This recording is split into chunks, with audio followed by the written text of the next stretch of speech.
չալե անգաջեն եմ, իմ կոչումը սա եղել։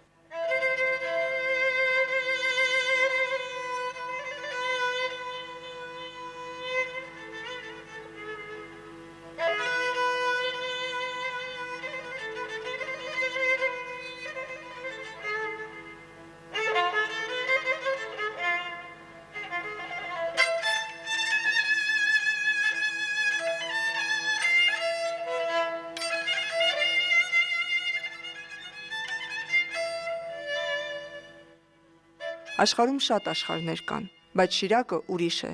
Շոշանաձայն շշուկ շնչով, հովի հևքով ուրիշ է։ Հայրենախոս իր բարբառով, կատակներով սրամիտ, նիստ ու կացով, աղ ու հացով, իմ Շիրակը ուրիշ է։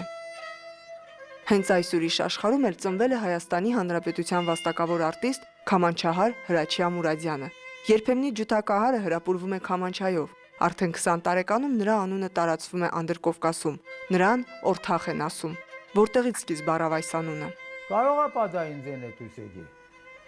Գիտես կարող է, կասկածում եմ, որովհետև գիտես ինչ, ես էլ անունները չգիտեմ,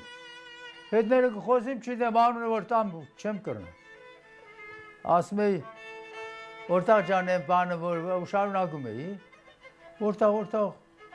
ումից է այդ պատասխանին վրես էի, Օրթախն է, ու այդպես Օրթախ եղել։ Օրթախ էլ գիտեք ինչ կա, մեր Գյումրվա հասարակության լեզվով Օրթախ բառը կիսով ընկերա նշանակում, մենք ընկերություն ենք անում։ Աշխարհահռչակ Օրթախը բազմաթիվ ստեղծագործությունների հեղինակ է, սակայն այն հարցին, թե քանի տարեկանից է ստեղծագործում, 82-ամյա վարպետը դժվարացավ պատասխանել։ Իմին նստեմ, ինչքան որ ձեզ հետ պիտի խոսեմ, այդքան ստեղծագործական աշխատանք տեղում կտամ։ Սա բացարձակ համարձակություն է, ոչ մեկի չեմ քաշում, ոչ կոմպոզիտորից, ոչ ստեղծագործողից, ոչ բանից։ Տեղում կուտամ ինքն է կզարմանա, թե ես եմ, սա բնածին տաղանդ է։ Սա ես Ղուրբան եմ իմ ծնողներիս իրանց քոքին, այն քոքը։ Ես է չգիտեմ ինչի ինչին։ Մարդ կա, խելերիգը, մարդ էլ կա, խելոքնագը։ Իմ ես չգիտեմ խելերի թարավն եմ, թե խելոքի թարավն եմ, իդիգի մեջս կադարվում է մարդկային կերպով, զգացմունքային կերպով։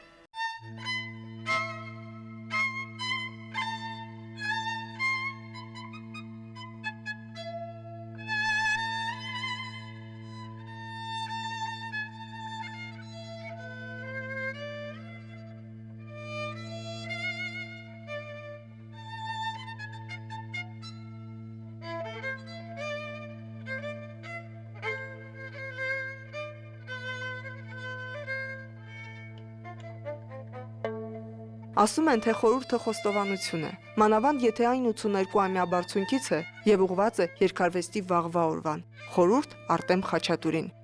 Արտյոմ, մենակ դու թարը շատ նվակ է, դու նվակ է, որտև քու նվակածը տեղա հասնեմ։ Շիրակ աշխարհից ծնունդ առած, Շիրակ աշխարհից սնունդ առած Գյումրեցու պատվախնդրություն ունեցող արվեստագետին չէր կարող չոգեշնչել Ավետիք Իսահակյանի պոեզիան։ Արդյունքում երկու գյումրեցիների ստեղծագործական միաձուլումից ծնվեց Ծովի երգը։ Երգը ծովի, պանդխտության, օտարության եւ մոր տունդարձի կանչի մասին է։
ափեր